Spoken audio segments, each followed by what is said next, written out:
Walang kasing saya kung ikakasal ka sa babaeng pinakamamahal mo na alam mong siya ang lahat para sa'yo at ganon din siya sa'yo, na sigurado kang magiging mabuting ina siya sa mga anak nyo, lalong-lalong na sa pagiging asawa sa'yo. Sa edad na 29, handa na si Jairus na pakasalan ang long-time girlfriend nitong si Lalaine. Puno ng pananabik ang binata dahil sa wakas, magiging asawa na rin niya ang nag-iisang babaeng nagpapatibok sa pihikan niyang puso. Ngunit papaano na kung ang nobyang inaasahan mong naghihintay pa rin sa'yo ay hindi na pala ikaw ang laman ng puso? Kung papaano napasok si Paula Labrosa sa buhay ni Jairus, ganito iyon. Masayahin at masipag mag-aral ang raketerang si Paula Labrosa. Pinapatos niya kahit konti lang ang kita, as long as hindi maapektuhan ang pag-aaral niya at hindi nagbebenta ng katawan. Bukod sa pag-aaral, iniisip din ni Paula kung paano mabigyan ng puhunan ang nanay niyang matagal nang pinapangarap na magkaroon ng karinderya. At nang tumigil na rin ito sa paglalabada. Laking tuwa ni Paula ng isang araw, kinausap siya ni Mommy Claire. Ang tinatawag nilang si Mommy Claire, ang tagabigay sa kanya ng mga racket. Ito na ang pinakamagandang racket na nakuha ni Paula sa loob ng 4 na taon niyang pagiging freelancer raketera. Risky nga kung isipin ang task na ito. Pero sa laki ng halagang kabayaran, tiyak kahit sino magkukumahog na sunggaban. Pero kakayanin kaya ni Paula na sirain ang granding kasalan na magaganap sa darating na linggo, na ang nag-utos ay walang iba kundi ang mismong bride ng lalaki. Hindi halos makapaniwala si Paula paano nagawang pagtaksila ng babae ang napakagwapo, macho at mayamang lalaking katulad ni Jairus Madrid. Kung pangit at gurang lang sana ito na ipinagasundo ng mga magulang niya, ay hindi na sana siya magtataka. Natatawang aniya pa. Hayaan mo na anak. Labas na tayo sa kung anumang mga issue nila. Wika pa ng babaeng tinatawag nitong si Mommy Claire. Si Paula ang pinakapaborito sa lahat ng mga alaga nito. Bukod sa maganda at matangkad siya, wala din siyang reklamo kahit ano pang ipinapagawa sa kanya. Basta hindi lang kasali ang pagbebenta ng puri. Kaya naman, kailangan niyang galingan sa pagkakataong ito. Isinisumpa ni Paula na ito na ang huli. Anyway, sigurado naman siya na makapagtapos na siya sa pag-aral at mabigyan na rin niya ng sapat na puhunan ang nanay niya at panahon na para sa kanya ang magbagong buhay. Hindi tumutol si Mommy Claire. Bagkos, hinahangaan pa niya ang dalaga. Ngunit, welcome pa rin siya kung sakaling babalik at muling humingi ng racket kay Mommy Claire. Itigil ang kasal! Umaalingaw-ngaw na sigaw ni Paula na halos pumuno sa lahat ng sulok ng simbahan. Ang lahat napapalingon sa kinatatayuan ng lumuluhang dalaga na halos ikinatumba na niya dahil sa kabang nararamdaman. Pinagsisihan ng labis ni Paula kung bakit niya pa tinanggap ang trabahong ito. Gusto niyang tumakbot magpakalayo-layo, pero huli na. No more chance to escape. Andun na siya, lalo pa, at ang lahat ng mga mata ng mga bisitang naroon ay nakatuon lamang sa kanya. Sunod-sunod na napapalunok si Paula nang magdugtong ang mga mata nila sa makisig at kaakit-akit na groom. Galit na galit ang mga titig nito na para bang napakatalim na pana na tumuhog sa manipis niyang katawan. Sino ka? Madiin na pagbigkas ng dalawang salitang mas lalong nagpatindi sa pangangatog ng tuhod ni Paula. Bigla tuloy na napaatungal ang dalaga dahil sa sobrang takot. Yun na rin ang pagkakataong ginamit niya. Sakto naman at kailangan ni Paulang umakting ngayon. Ginamit niya ang pagkakataon upang mas lalong kapanipaniwala ang dramang likha niya. Ano? Hindi mo ako kilala? Paano mo nagawang magmaang-maangan? Pagkatapos ko sa'yo ibinigay ang iniingatan kong pagkababae, at nagtiwala sa pangako mong pakasalan ako? Ito lang pala ang mapapala ko? Napakawalang puso mo, Jairus. Humihikbing aniya ng dalaga. Ngunit naninindigan pa rin si Jairus na hindi niya kilala ang babae. Palihim niyang sininyasan ang mga bantay para itaboy ang dalagang nanggugulo sa kanyang kasal. Nang biglang sumigaw ito, "Buntis ako! Magkakaanak na tayo, Jairus. Hindi ba yun ang pangarap mo?" Sabay turo nito sa medyo maambok niyang tiyan. "Paano na itong anak natin? Makakaya ba ng konsensya mo na lumaki ito na walang ama?" Dagdag pa ng dalaga. Kung paano nagawa ni Paula na magkaroon ng umbok ang tiyan niya, siya lang ang nakakaalam. At doon na nagsalita si Lalaine. "Wala nang magaganap na kasal. We have to cancel this wedding." Nang galaiting tura ng bride, walang lingon-likod itong humakbang papalayo sa altar. Tulalang naiwan si Jairus habang sinusundan na lang ng tingin ang mapapangasawa sana na noon ay halos takbuhin na ang pinto ng simbahan para mabilis lang na makalabas. Hindi akalain ni Jairus na ganito lang pala magtapos ang higit sa 9 na taon nilang pagiging magkasintahan ni Lalaine. Mahal na mahal niya ang nobya na ngayon ay kinasusuklaman na siya. At nangyari ang lahat ng ito dahil sa kagagawan ng walang hiyang babae. Ang babae na kahit minsan alam niyang hindi pa niya nakilala dahil ang mundo ni Jairus ay umiikot lang sa isang babae. Ang babaeng minahal niya sa loob ng halos 10 taon. Kaya, papaano nangyaring nabuntis niya ang babaeng iyon, gayong si Lalaine lang naman ang gusto niyang maging ina sa magiging anak niya. Kung kaya, hindi siya makapapayag na siya lang ang magiging miserable. Kailangang magbayad ang babaeng sumira sa buhay niya. "Good job. Siguraduhin niyo lang na hindi makatakas ang babaeng yan." Untag niya. Nagmamadaling umalis si Jairus sa simbahan matapos humarap at humingi ng tawad sa nagkagulong mga panauhin. Palilipasin muna niya ng ilang araw bago kausapin si Lalaine at magpaliwanag. Sigurado siyang maintindihan siya ng kasintahan, lalo na kung ang babaeng mismong sumira ng kanilang kasal ang siyang magpapaliwanag sa kanyang kasintahan. Samantala, binalot ng labis na takot si Paula. Abot-abot ang pagdarasal niya na sana'y makatakas sa lugar na pinagdalhan sa kanya ng mga lalaking alam niya, mga tauhan ng groom na ikakasal sana. Sa totoo lang, pangalan lang naman talaga ng lalaki ang alam niya. Isinusumpa ni Paula na ito na talaga ang pinakahuling racket na gagawin niya. Na kapag makatakas lang siya dito, magbagong buhay na talaga siya. Taimtim niyang dasal. At isa pa, hindi siya maaring makulong ng matagal. Paano na lang ang pag-aaral niya? Isa pang inaalala niya ay ang nanay niya. Pero natawagan naman niya ito. Buti na lang at hindi niya nabitawan ang cellphone niya. Salamat. At naniwala naman si Aling Teresa sa iniimbento niyang mga dahilan. "Sorry ma," bulong niya sa kawalan. "Sino ka?" Bungad ng makisig na binatang taglay ang madilim na aura na kulang na lang lalapain siya sa talim ng mga titig nito sa kanya. Paula Labrosa," nakayuko niyang tugon. Hindi niya kayang salubungin ang nagbabagang mga mata nito.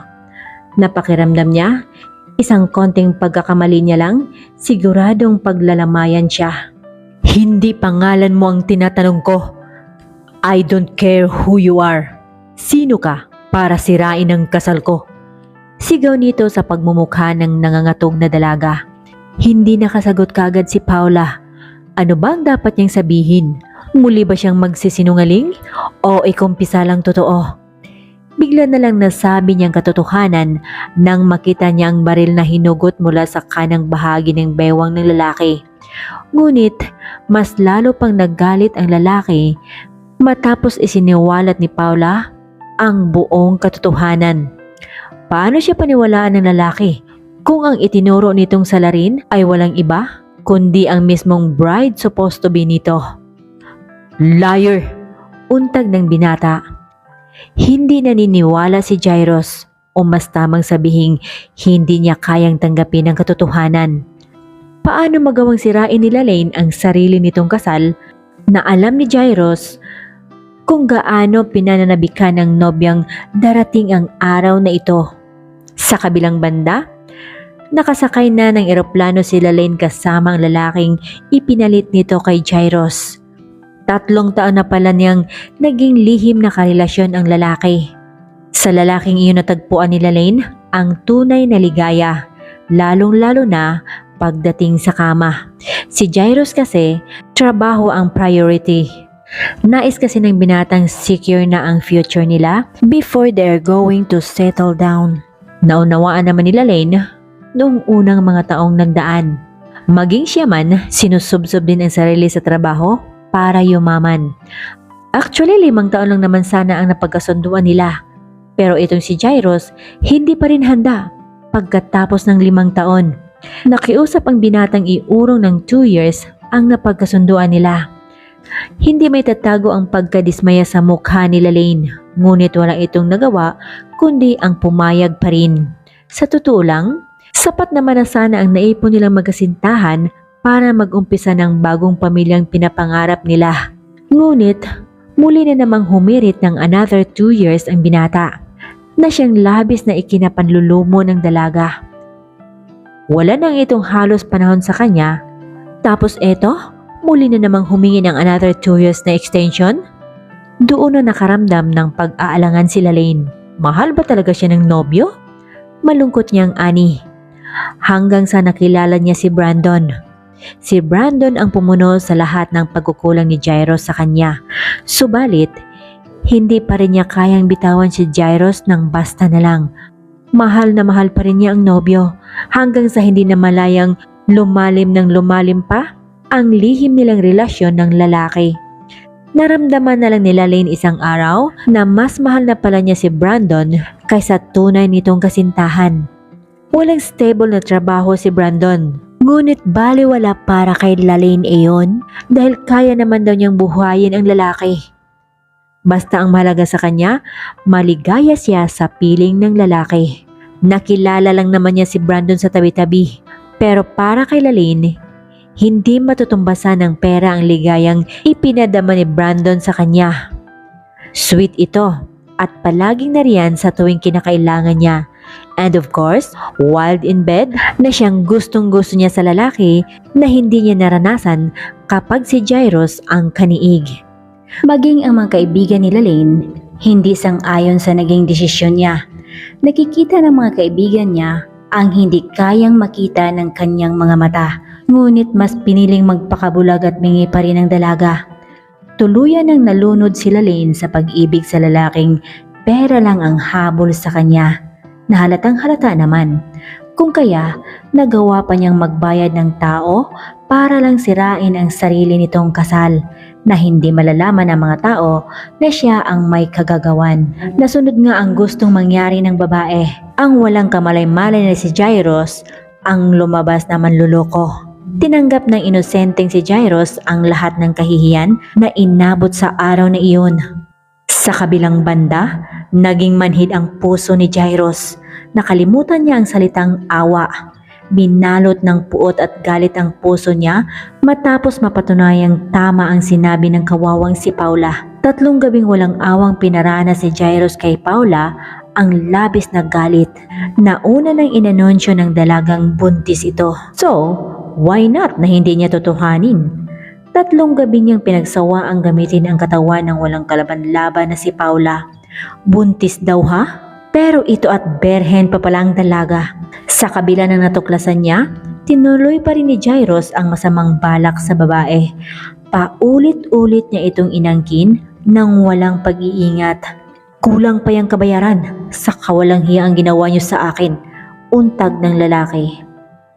Nagpapasalamat pa rin si Paula na kahit papaano, hinayaan pa rin siyang mabuhay ng lalaki. After 3 days, hinayaan siyang makauwi na labis na ipinagpapasalamat ng dalaga at binuhay pa rin siya ng lalaki. Nawasak man ang pagkababae niya, pero nakahanda pa rin siyang bumangon at patuloy na lumaban sa hamon ng buhay. Isinisiksik niya sa kanyang sarili na hindi lang siya ang nakaranas sa mundo ng ganitong kahayupan. May mas marami pa nga dyan na mas masahol pa sa nangyari sa kanya. Matatag niyang wika sa isip. Umuwi siyang pilit na inayos ang sarili. Huwag lang mahalata ng ina ang iniinda niyang sakit sa katawan. Paano hindi sa sakit? Puro pasa lang naman ang buong katawan niya dahil sa kagagawa ni Jairus na alam niyang sinasadya ng lalaki para masaktan siya, pisikal at emosyonal. Ma, luluwas tayong Manila. Mahinahong ani ng dalaga na siyang ikinagulat ng ina niya. Nais ni Paula na iwan ang lugar nila kasama ang masamang alaala. Saktong nasa Manila naman ang nag-iisang kapatid ni Aling Cora. Ginamit ni Paula ng maayos ang perang pinambabayad ni Lane sa kanya. Sa Manila natupad ang karinderyang pinapangarap ng nanay niya. Sa tulong na rin ng kapatid nito na si Auntie Laura niya.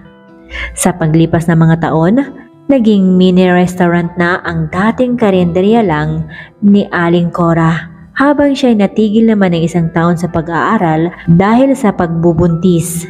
Nagkatotoo nga ang pagpapanggap niya noong siya ay isang buntis. Nagulantang si Paula noong una. Although inaasahan niya na posibleng may mabunga at talaga namang hindi pa sana siya handa. Pero nabigla man, ngunit nakabawi pa rin sa huli. Iba talaga kapag actual na nangyari sa'yo sa isip niya.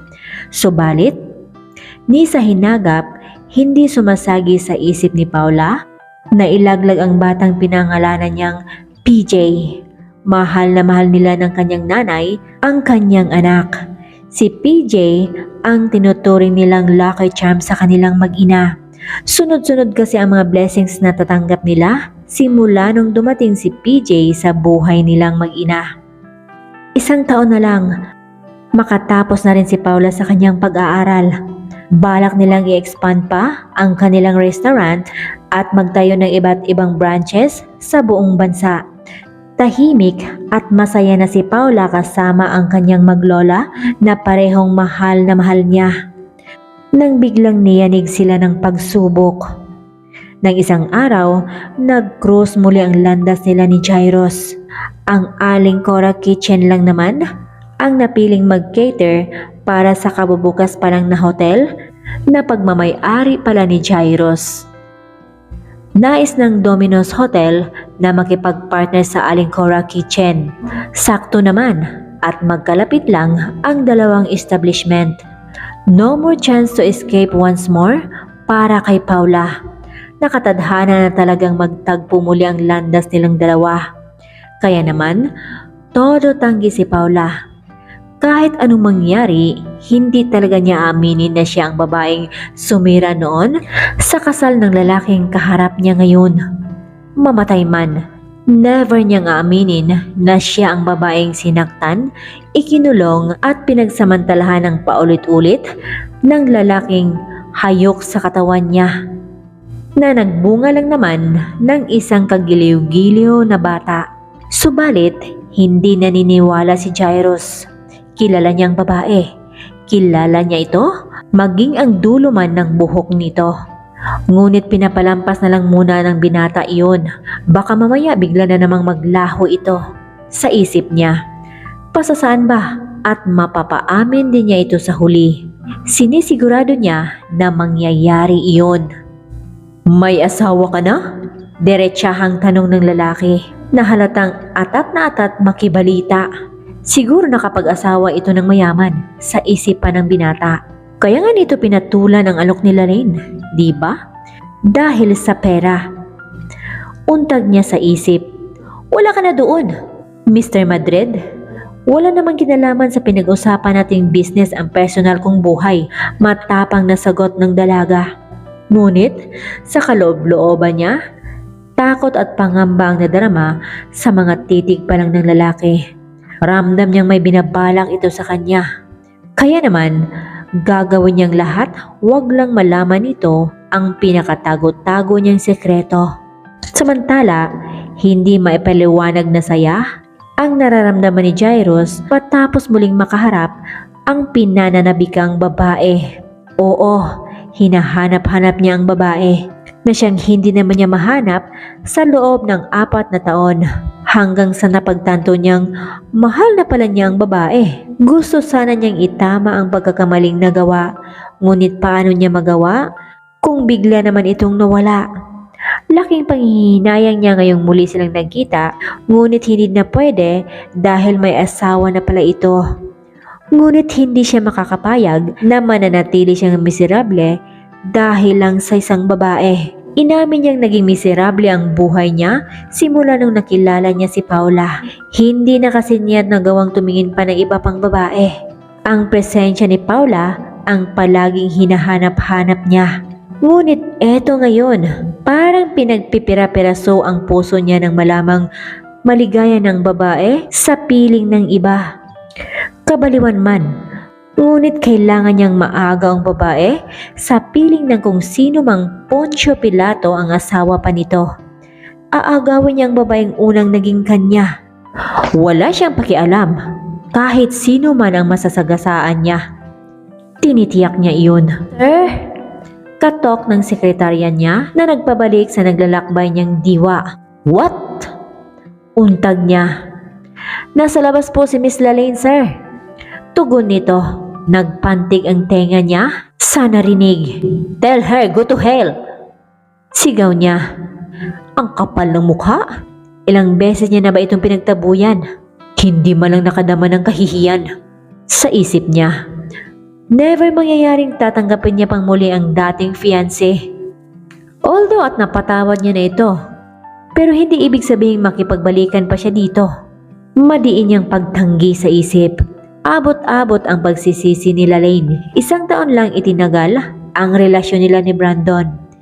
Iniwan siya ng lalaki sa Italy pa lang at nag-asawa ito ng isang Italiana. Ang walang hiya, ginamit lang pala siya ng lalaki para makabingwit ng mas mapera. Lumuluhang salaysay ng dalaga. At ngayon, na-realize niya na nagkamali pala siya sa pagpili kay Brandon. Nais niya na makipagbalikan kay Jairus. Naniniwala siya na mahal pa rin siya ng dating kasintahan since wala pa naman itong asawa, ni nobya ay wala din. Positibo niyang isip. Magdamag na halos hindi man lang nakaidlip si Paula. Hindi kasi siya makahanap ng paraan kung paano iwasan ang lalaki.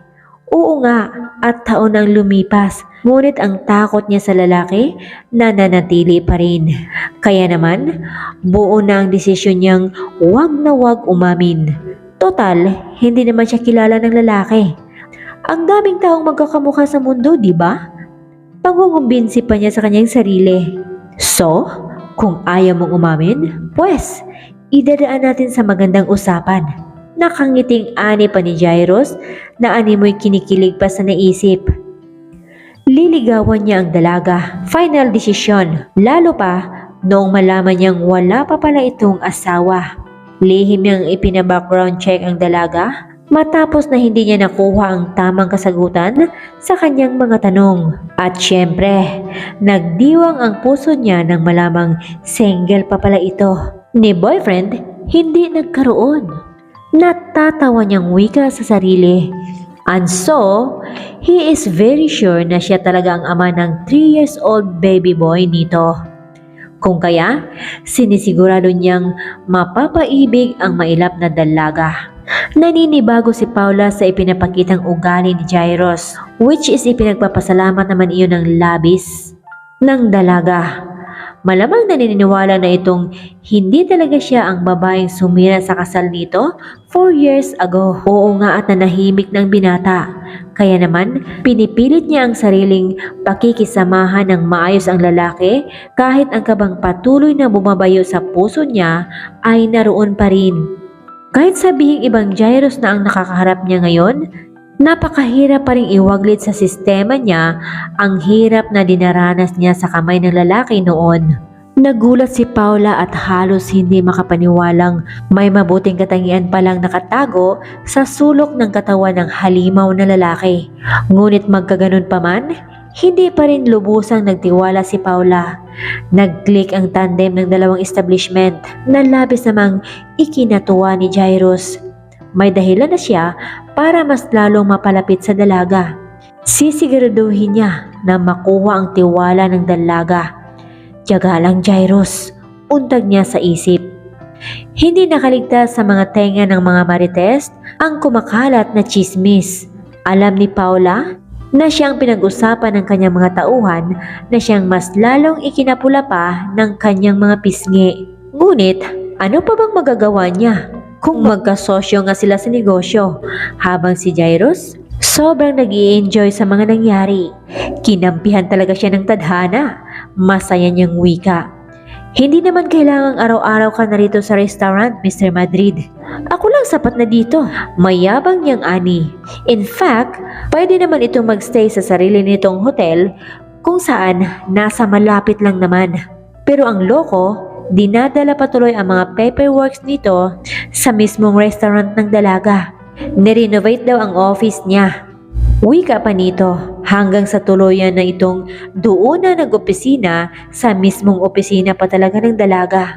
Wala talagang kasing kapalang mukha ng lalaking ito sa isip pa niya.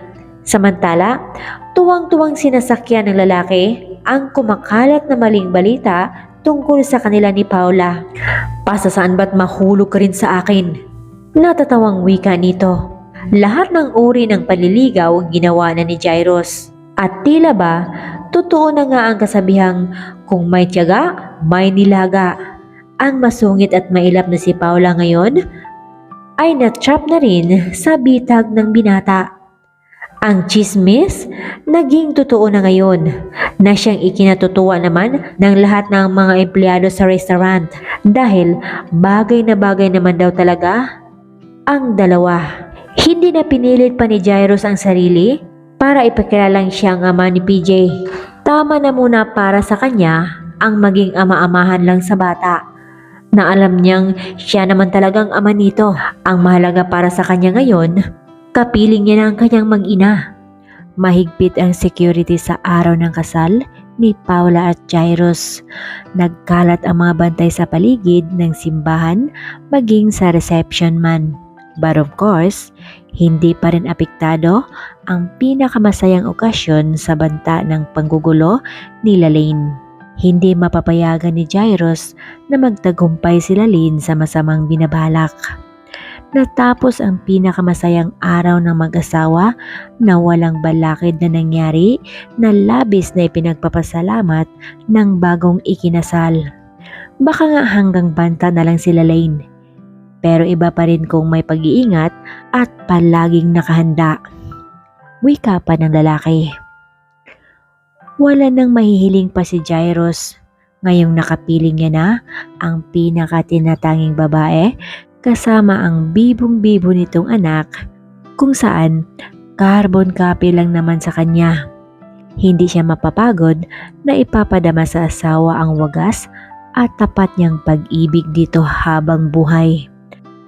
Mananatiling alaala na lang para kay Jairus na minsan pa nangyaring masasabi niyang sinira ng asawa ko ang aking kasal.